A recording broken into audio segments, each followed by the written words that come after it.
भुवनेश्वर स्थित Xavier's university school of human settlements पक्षरु 2026 फेब्रुआरी 5-7 एआरसीएस 10 कार्यक्रम आयोजन करा जाउछि। एही स्कूल देशरे निरंतर एवं नमनीय सहरांचल विकास पई प्रतिभा पाइपलाइन विकसित करबा पई सहरांचल परिचालना एवं शासन एमबीए यूएमजी कार्यक्रम रे एक अनन्य एमबीए प्रदान करथाय।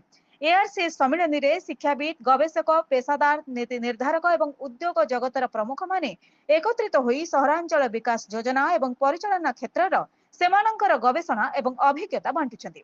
चलित वर्ष 10म एआरसीएस अंतर्जातीय सम्मेलन new approaches to governance and resilience रे 50 रु अधिक गवेषणा पत्र स्थान पाइछि एवं 13 जन जातीय और अंतर्जातीय स्पीकर्स 3टी प्लेनारीज सेमानंक अंतर्दृष्टि उपस्थापना करिवे।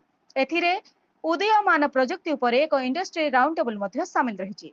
फेब्रुआरी 6 तारिख रे वार्षिक सहरांचल गवेषणा पुरस्कार श्रेष्ठ प्रबंध और उपस्थापनार लेखक मानकु कराजिवो। उद्घाटनी सेशन रे मुख्य अतिथि भावे गृह निर्माण और नगर उन्नयन विभाग अतिरिक्त मुख्य शासन सचिव श्रीमती उषा पाढ़ी जोग देइथिले। एही सेशन रे विशिष्ट व्यक्ति डीन एसएचएस एवं एआरसीएस सम्मेलनी संयोजक बुक ऑफ एब्स्ट्रैक्ट्स को उन्मोचन करथिले।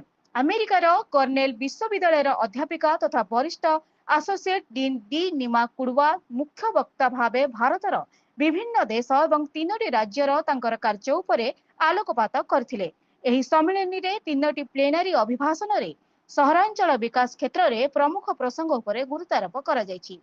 Innovatix industry round table 6 February रे emerging technologies for sustainable seeds विषय उपरे श्री प्रसन्न कुमार महापात्र, मिस्टर संजय देशपांडे, मिस्टर हिमांशु शर्मा आदि वारी एनर्जी सहरांचल परिचालना पाई जल और वर्ज्य वस्तु परिचालना समेत नूतन ज्ञानकौशल एवं सहरांचल रे एहार व्यवहार संपर्क रे समानंकर अभिज्ञता संपर्क रे आलोचना करिवे।